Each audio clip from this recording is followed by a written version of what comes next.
Hello, and welcome back to another video to fall asleep to. In this video, we will be talking about World War I. Be sure to like, comment, and subscribe. 1914. Europe is wealthy, technologically advanced, and deeply interconnected. People genuinely believe that humanity has outgrown massive continental wars. But beneath the surface, Europe was a powder keg of competing empires, massive arms races, and tangled alliances. All it needed was a spark.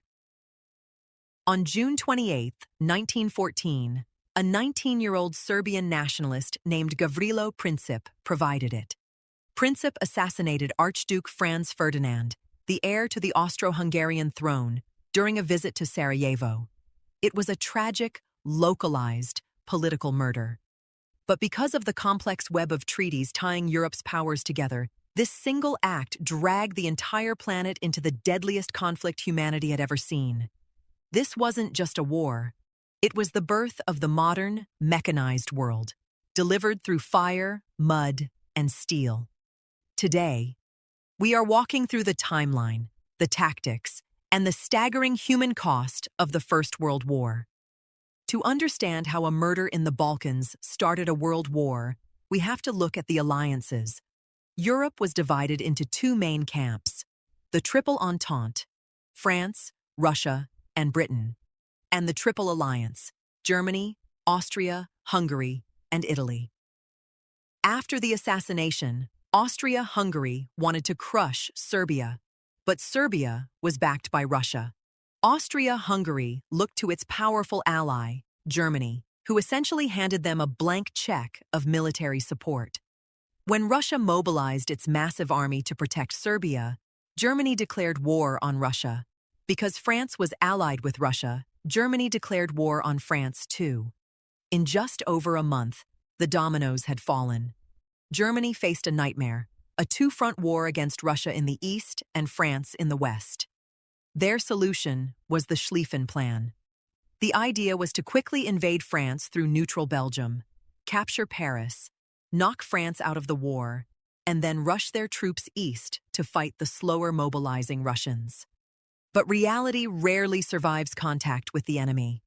The Belgians fought back fiercely, slowing the Germans down, and by invading neutral Belgium, Germany dragged the British Empire into the war. The early months of the war were highly mobile and unimaginably bloody.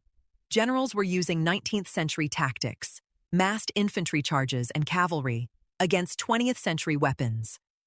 Machine guns and rapid-fire artillery changed the math of warfare overnight.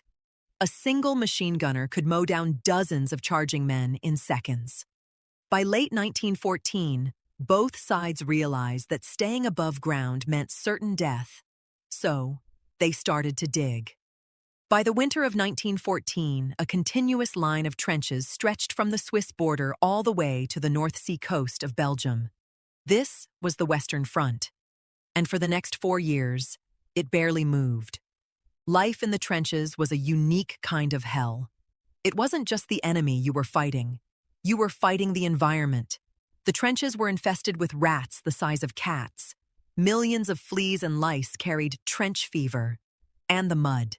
It was everywhere. Soldiers stood in freezing, contaminated water for days. This caused trench foot, a condition where the flesh on the feet would literally die and rot away, often requiring amputation. To break this brutal stalemate, scientists and engineers raced to invent new, terrifying ways to kill. World War I saw the debut of modern industrial warfare. 1916 brought two of the bloodiest battles in human history. At Verdun, the Germans launched a massive offensive designed not to capture territory, but simply to bleed France white. It lasted 300 days and resulted in over 700,000 casualties. To relieve the pressure on Verdun, the British and French launched the Battle of the Somme. On the very first day of the Somme, July 1, 1916, the British Army suffered nearly 60,000 casualties. It remains the bloodiest single day in the history of the British military. By the time the battle ended months later, over 1 million men had been killed or wounded, and the front line had moved barely a few miles. Because we often focus so heavily on the mud of the Western Front, it's easy to forget that this was a world war. On the Eastern Front, the war between Germany, Austria, Hungary, and Russia was vastly different. It was mobile, fought across massive expanses of territory. The Russian army was enormous but poorly equipped, often sending men into battle without rifles. Despite early victories, they suffered devastating losses. In the Middle East, the British fought the Ottoman Empire, allied with Germany. They famously backed the Arab Revolt, utilizing guerrilla tactics to disrupt Ottoman supply lines.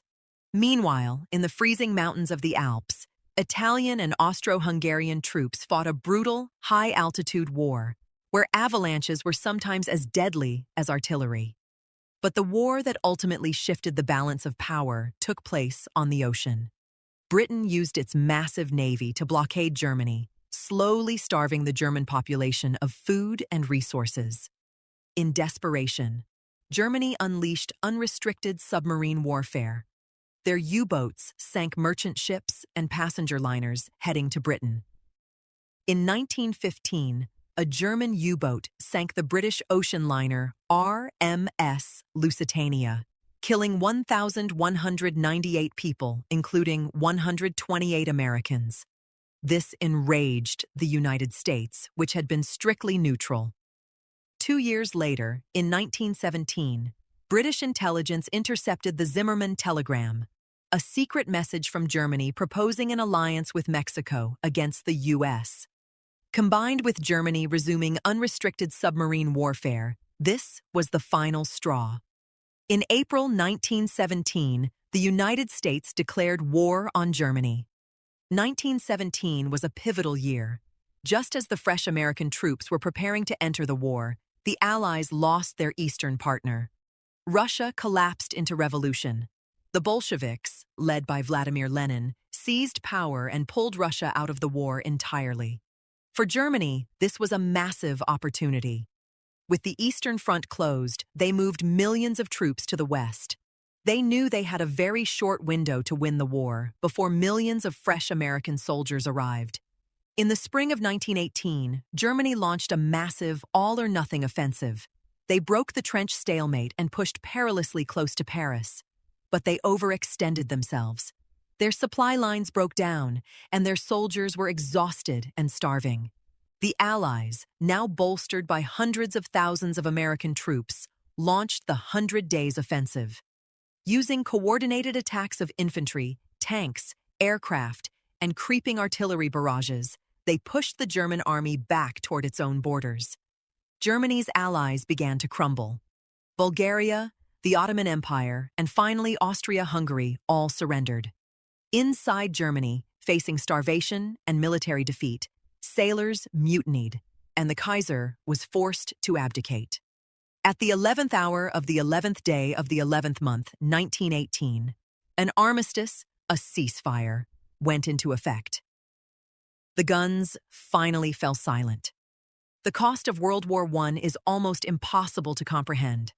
Roughly 10 million military personnel died. Another 20 million were wounded, many left with horrific physical and psychological scars. Millions of civilians died from starvation, disease, and military action. The map of the world was entirely redrawn.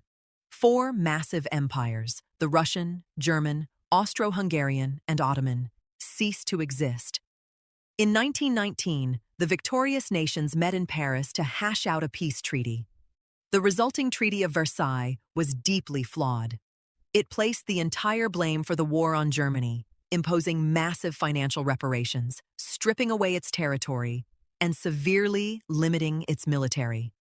Many historians argue that rather than securing a lasting peace, the harsh terms of the Treaty of Versailles simply planted the seeds of resentment and economic ruin in Germany. Seeds that a man named Adolf Hitler would exploit just 2 decades later.